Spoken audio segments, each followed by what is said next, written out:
Quảng cáo livestream ở trên Facebook ấy, thì bây giờ nó đã thay đổi rất là nhiều so với trước đây. Cụ thể nó sẽ thay đổi những gì thì trong video này sẽ là một cái video dài mình chia sẻ với các bạn về cái cách để chúng ta tối ưu tạo một cái chiến dịch quảng cáo livestream ở trên Facebook hiệu quả này. Thứ hai nữa, mình cũng sẽ cập nhật cho các bạn một số những cái sự thay đổi ở trong năm nay để các bạn có thể lên chiến dịch quảng cáo đúng cách. Nếu như cái cách làm cũ của chúng ta không sai, nhưng có thể là nó sẽ khiến cho bạn tốn rất nhiều cái tiền quảng cáo. Quảng cáo livestream ở trên Facebook thì nó không phải là một cái kênh nó mới nữa các bạn.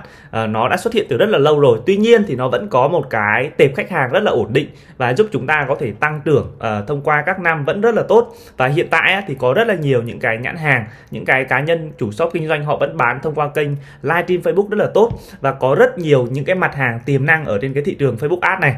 Trước khi chúng ta chạy quảng cáo livestream ở trên Facebook ấy, thì mình sẽ làm rõ với các bạn về một số những cái vấn đề ha. Cái thứ nhất ấy, là có nhiều bạn hay nhầm lẫn rằng là cái page bình thường chúng ta cũng chạy được quảng cáo livestream, nhưng không phải các bạn nha. Những cái page mà các bạn tạo ra thì thường nó sẽ không có cái tính năng là chạy quảng cáo ad live, tức là nó có thể chạy được quảng cáo bài viết nhưng không tạo được quảng cáo livestream các bạn nha. Nên khi mà các bạn chạy quảng cáo livestream thì một là các bạn phải có page tích xanh. Còn nếu như các bạn không có page tích xanh thì các bạn sẽ phải có một cái page gọi là, hay còn gọi là cái thuật ngữ chuyên ngành hay gọi là page ad live, tức là cái page đấy có tính năng chạy quảng cáo livestream. Những cái page ad live thì nó không cần có tích xanh nhưng nó có cái tính năng chạy quảng cáo livestream và các bạn có thể mua nó các bạn nha. Thứ hai nữa thì chúng ta cần phải có cái tài khoản quảng cáo no limit hoặc là cái limit cao một chút, và thường là chúng ta sẽ sử dụng tài khoản doanh nghiệp, tài khoản BM các bạn. Và thường là cái tài khoản đấy nên có ngưỡng ít nhất là từ 750.000 trở lên thì cái tốc độ chi tiêu và cắn tiền của chúng ta nó sẽ ổn định hơn.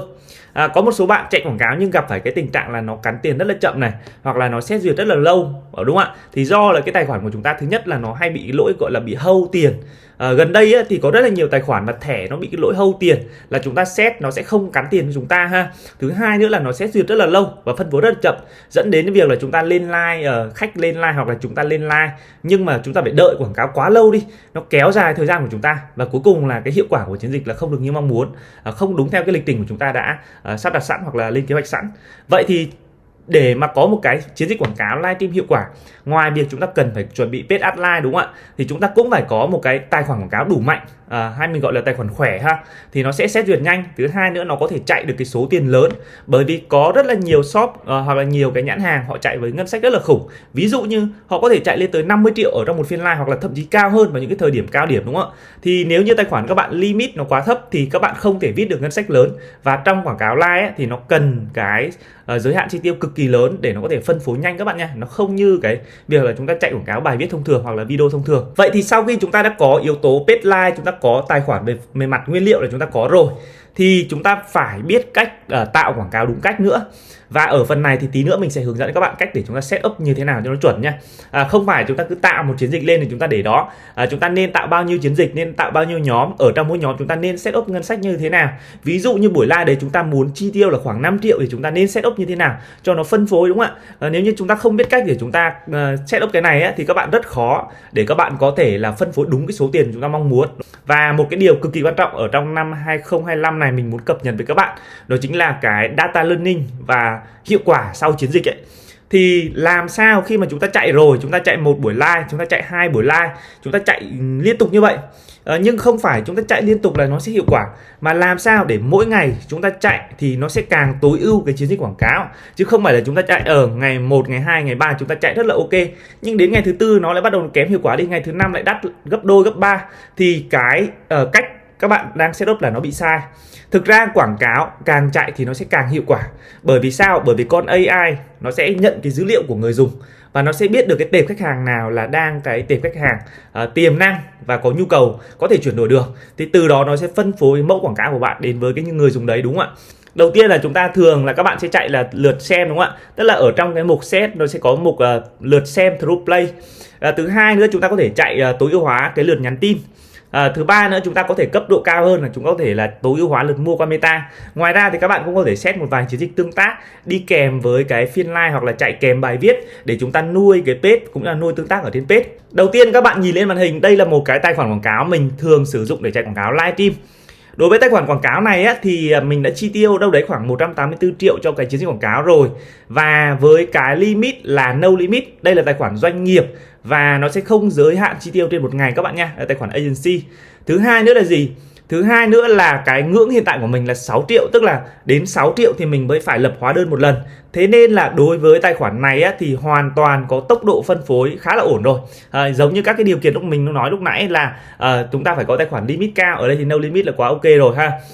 Thứ hai nữa là tài khoản ngưỡng cao trên 750.000, nhưng mà ngưỡng là trên 6 triệu 6 rồi, thì cái ngưỡng là khá là tốt rồi, đúng chưa? Cái tổng chi tiêu thì các bạn chi tiêu càng nhiều thì càng tốt thôi, nó cũng không ảnh hưởng nhiều. Nhưng mà thông thường là tài khoản mà chúng ta tạo nhiều cái chiến dịch quảng cáo rồi thì nó sẽ xét duyệt rất là nhanh. Để tạo chiến dịch quảng cáo livestream thì bây giờ mình đã có fanpage rồi này, mình đã có tài khoản quảng cáo đủ điều kiện rồi này, và bây giờ mình sẽ hướng dẫn các bạn cách để chúng ta tạo chiến dịch nhé. Bước đầu tiên các bạn vẫn bấm vào nút tạo chiến dịch cho mình như là bình thường. Và lúc nãy là mình có nói về mục tiêu, thì chúng ta sẽ có là mục tiêu ở trong cái lượt tương tác, thì các bạn sẽ chọn là chạy cái lượt xem video nhé. Thì bây giờ mình sẽ hướng dẫn cho các bạn cách để chúng ta chạy cái chiến dịch quảng cáo livestream với mục tiêu là lượt xem video. Và tí nữa thì mình sẽ hướng dẫn cho các bạn cách để chúng ta tạo một cái chiến dịch là chạy quảng cáo livestream, nhưng mà chúng ta sẽ tối ưu hóa cái lượt, có thể là lượt nhắn tin hoặc là cái lượt mua thông qua Meta. Các bạn ấn vào nút tiếp tục giúp mình. Ở đây á, thì các bạn sẽ chọn cho mình là chiến dịch tương tác thủ công.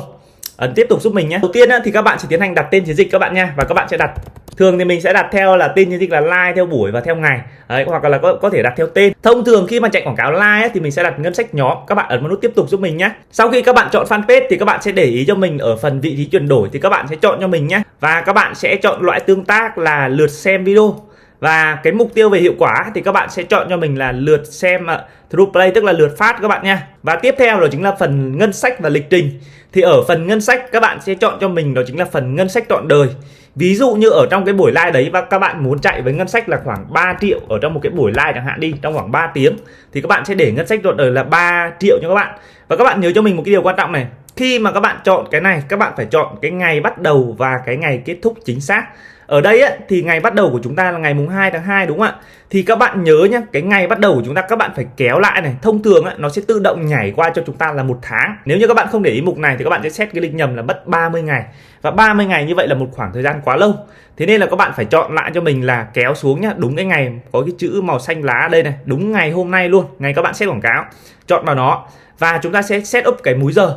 Và các bạn phải nhớ là chúng ta đặt đúng cái ngày, đúng cái giờ. Ví dụ như bây giờ là mình sẽ set up là từ 2 giờ đúng không ạ? 14 giờ 00. Và mình sẽ chạy live khoảng 3 tiếng thì mình sẽ để khoảng 17 giờ 00 các bạn nhé.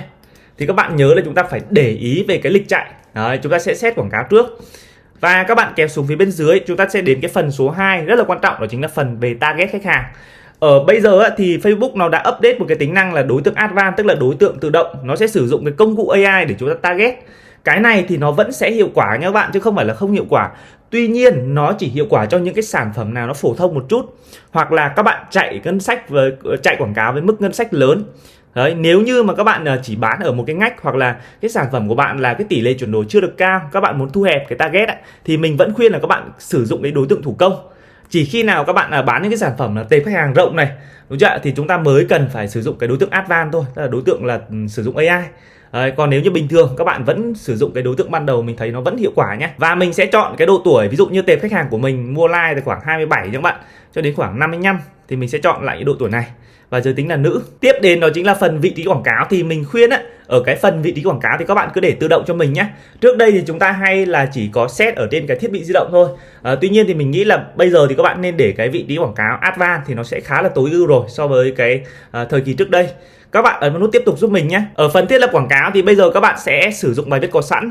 Và ở trong cái phần bài viết có sẵn này thì các bạn sẽ chọn vào bài viết, tức là các bạn sẽ chọn vào cái phiên live của chúng ta đang phát.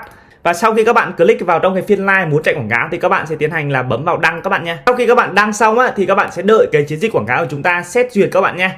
Như vậy là các bạn đã tạo xong một cái chiến dịch quảng cáo livestream ở trên Facebook thành công. Tiếp theo thì mình sẽ hướng dẫn cho các bạn cách chúng ta chạy quảng cáo vẫn là quảng cáo livestream, nhưng mà các bạn sẽ chạy với cái mục tiêu khác, đó chính là chúng ta sẽ tối ưu hóa cái lượt nhắn tin hoặc là tối ưu hóa cái lượt mua thông qua Meta. Với cái chiến dịch quảng cáo này thì các bạn vẫn bấm vào nút là tạo chiến dịch như là bình thường. Trong cái trường hợp á, là các bạn cảm thấy là các bạn chạy quảng cáo live nhưng mà các bạn thấy là cái mắt xem của chúng ta đông này, nhưng mà cái tỷ lệ bình luận ít, hoặc là cái tỷ lệ mà khách kiểu khách chuyển đổi ấy, khách mua hàng ít, thì các bạn có thể là cân nhắc sử dụng cái mục tiêu là chạy quảng cáo tối ưu lượt mua qua tin nhắn hoặc là cái lượt Messenger các bạn nha. Các bạn sẽ chọn cho mình là vẫn làm ở cái phần là mục lượt tương tác các bạn nha. Ấn nút tiếp tục giúp mình. Ở đây á, thì các bạn vẫn để là live chiều, vẫn đặt tên như là bình thường các bạn nha. Khi các bạn chạy cái mục tiêu á, là tin nhắn hoặc là cái mục tiêu là lượt mua thông qua Meta thì các bạn nhớ cho mình ở cái phần là mục tiêu về hiệu quả, các bạn phải chọn cho mình đó chính là tối ưu hóa lượt mua thông qua tin nhắn. Để chạy cái mục tiêu này thì các bạn nên nhớ là fanpage của bạn trước đó ít nhất phải có từ 5 cho đến 10 đơn hàng trở lên, và nếu như ở lịch sử của bạn có càng nhiều đơn hàng thì cái dữ liệu này nó càng chính xác và nó sẽ giúp cái quảng cáo like của bạn nó phân phối đúng cái tệp khách hàng mục tiêu. Ở đây thì mình sẽ chọn cái tối ưu hóa lượt mua thông qua tin nhắn, và cái cách setup về ngân sách các bạn vẫn setup như bình thường các bạn nha, giống như lúc nãy mình đã hướng dẫn. Đấy, mình vẫn chạy với ngân sách khoảng 3 triệu và mình sẽ để cái lịch bắt đầu ngày kết thúc đúng vào trùng một ngày, và múi giờ thì các bạn và cái thời gian thì các bạn vẫn setup như là bình thường.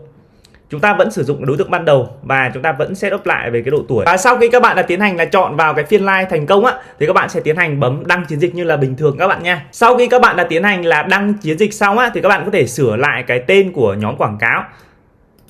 Ví dụ như ở nhóm này thì mình sẽ để là nhóm 1. Trong trường hợp mà các bạn muốn gia tăng cái tốc độ cắn tiền cũng như là gia tăng được cái hiệu quả của chiến dịch thì các bạn có thể là nhân thêm nhóm quảng cáo, và chúng ta sẽ sử dụng công cụ Test AB. Và để sử dụng công cụ này thì các bạn làm như sau. Đầu tiên các bạn sẽ click vào trong cái nhóm quảng cáo và tiến hành là bấm nút sao chép giúp mình và chọn cho mình cái chiến dịch như là bình thường.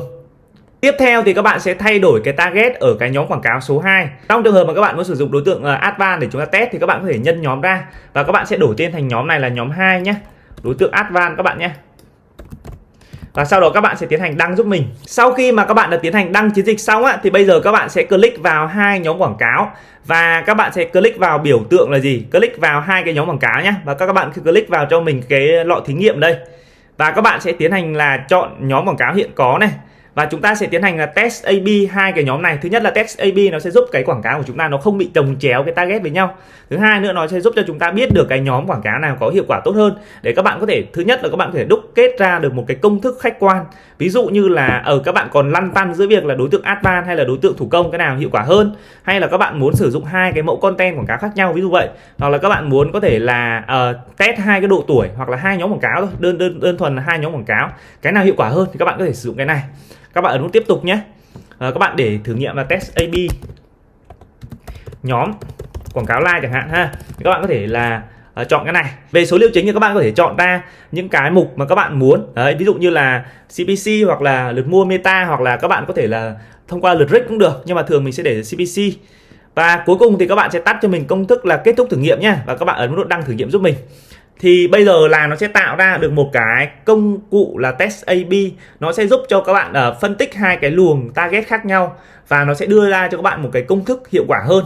Đấy, và đồng thời hai cái nhóm quảng cáo này nó sẽ không bị đá nhau trong cái quá trình mà chúng ta chạy quảng cáo live stream nhá. Thì đây là kỹ thuật về test AB các bạn có thể sử dụng trong quá trình chúng ta chạy quảng cáo live stream. Như vậy thì mình đã hướng dẫn cho các bạn cách để chúng ta chạy quảng cáo live stream ở trên cái nền tảng Facebook, và hướng dẫn cho các bạn chi tiết cách để chúng ta set up một chiến dịch quảng cáo live stream nhé. Ngoài ra thì bên mình cũng có dịch vụ về chạy quảng cáo live stream thuê cho các cái shop, các cái xưởng, các cái chủ brand. Nếu như các bạn mà không có kỹ thuật hoặc là các bạn không có nhân sự, không có thời gian thì các bạn cũng có thể liên hệ bên mình nhé. Bên mình có dịch vụ đấy. Còn nếu như bạn nào mà các bạn muốn tự chạy hoặc là các bạn đã biết chạy rồi, các bạn chỉ cần thiếu tài khoản thôi hoặc là thiếu fanpage thì các bạn cũng có thể liên hệ bên mình nhé. Bên mình có cung cấp cả fanpage, cả tài khoản quảng cáo no limit, tài khoản doanh nghiệp, sẽ giúp cho các bạn có thể tự chạy được, hoặc là các bạn có thể là liên hệ với mình để hợp tác. Và cảm ơn các bạn đã theo dõi video, bấm follow kênh mình để xem những video mới nhất nhé. Chào các bạn.